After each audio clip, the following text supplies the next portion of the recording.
Dans cette vidéo, nous allons voir comment commencer une réunion Meet avec ses étudiants.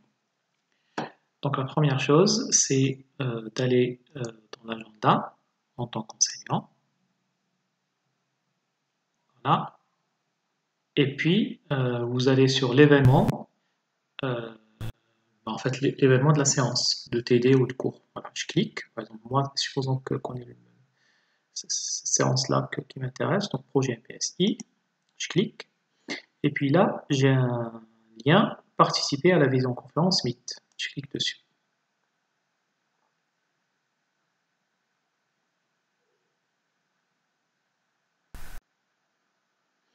Là, en fait, il me propose le microphone, l'activer ou le désactiver. Donc, je vais le laisser actif, bien sûr. Et puis, vous avez la caméra. Donc, si vous la désactivez, ben, les étudiants ils vont pas vous voir. Si vous voulez qu'ils puissent vous voir, vous la laissez activer. Voilà, donc c'est important pour les personnes qui ne veulent pas que les étudiants voient leur visage, par exemple. Voilà, ensuite, je clique sur participer à la réunion.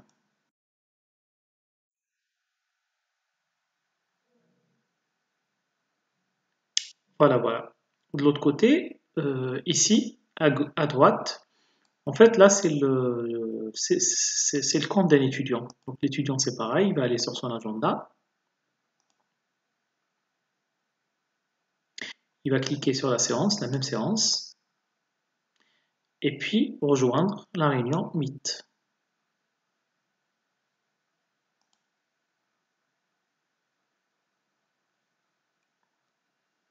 Ensuite, là, il va désactiver la caméra, ou il va la laisser.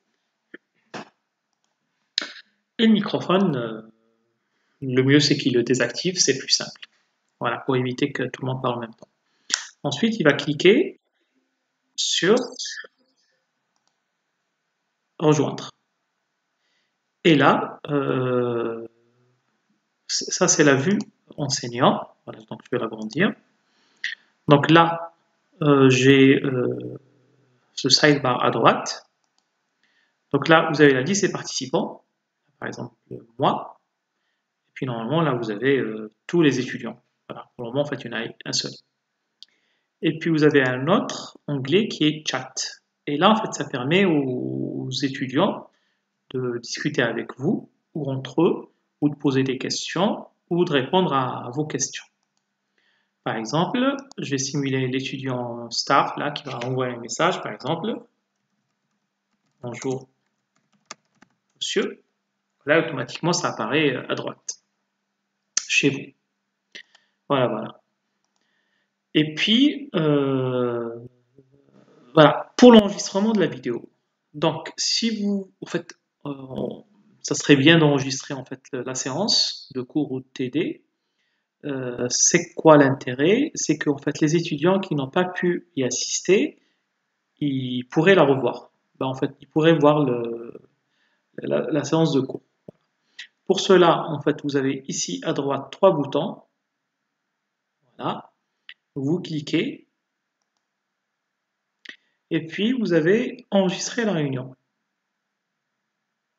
Si vous enregistrez la réunion, voilà, vous dites demander autorisation, accepter.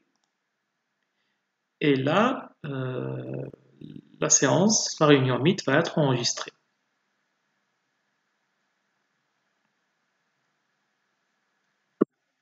Voilà, c'est bon, l'enregistrement a démarré. Ensuite, ce qui est intéressant aussi à voir, c'est présenter maintenant. Donc, présenter maintenant, en fait, il vous permet de partager ou bien tout l'écran, donc tout le bureau, ou bien seulement une fenêtre de Word ou de PowerPoint qui est ouverte. Donc là, par exemple, je vais ouvrir mon cours PowerPoint.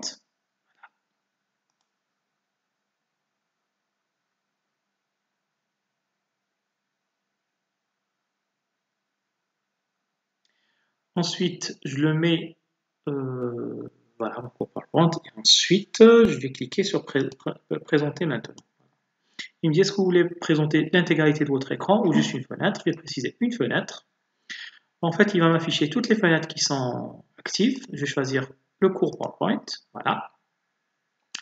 Et là, en fait, les étudiants, ils vont voir que cette fenêtre. Je vais revenir à la fenêtre de l'étudiant et on va voir qu'est-ce qu'il voit. Donc, il est en train de voir mon écran. Plutôt pas l'écran, mais le fichier PowerPoint que j'ai partagé. Voilà. Si je veux faire une diaporama, je peux faire ou bien diaporama, mais dans ce cas, ça va m'occuper tout l'écran. Ou bien je peux faire aussi liseuse. Voilà. C'est presque similaire. Et on voit qu'ici à droite chez l'étudiant, c'est ce qu'il voit. Et à chaque fois que j'avance dans les slides, ben, ça s'affiche chez l'étudiant. Et l'étudiant, en fait, pendant toute la séance, il peut écouter ma voix. Et il peut poser des questions en utilisant l'outil de chat. Et puis, une fois que vous avez terminé, vous pouvez arrêter la présentation, ou bien en cliquant sur ce bouton, ou bien en cliquant sur arrêter le partage. Voilà, voilà. Sinon, autre information qui est importante, vous pouvez muter les étudiants, les élèves.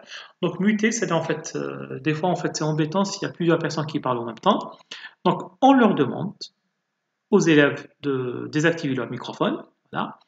Ou sinon, si ce n'est pas le cas, normalement en fait vous avez un bouton ici qui vous permet de, si vous y cliquez, ça vous permet de couper le son d'un étudiant particulier. Voilà, voilà. Ensuite, une fois que la réunion est terminée, ben, la vidéo est enregistrée dans le Drive.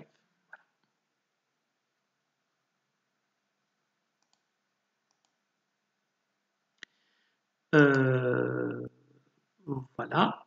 Donc, je vais sortir de la réunion. Donc, pour couper, je vais quitter l'appel. Voilà. Si, par exemple, dans le cas où il y a une déconnexion, automatiquement, en fait, je suis déconnecté de la réunion, je peux revenir en y cliquant sur participer. Donc là, je reviens.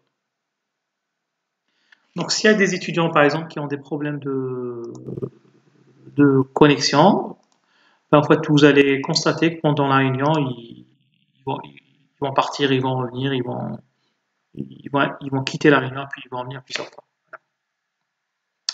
Là, donc là, je quitte complètement la réunion. Ensuite, pour la vidéo de la réunion, comment je peux la revoir? Ben, il suffit de revenir à l'agenda, vous cliquez sur l'événement, et puis normalement, en fait, vous allez trouver ici une pièce jointe de la vidéo de la réunion. Ici, on ne le voit pas parce qu'en fait, ce n'est pas ajouté immédiatement, mais ça prend, je pense, 2-3 minutes pour que ça soit ajouté. Donc, la vidéo est traitée. Voilà, voilà. Merci.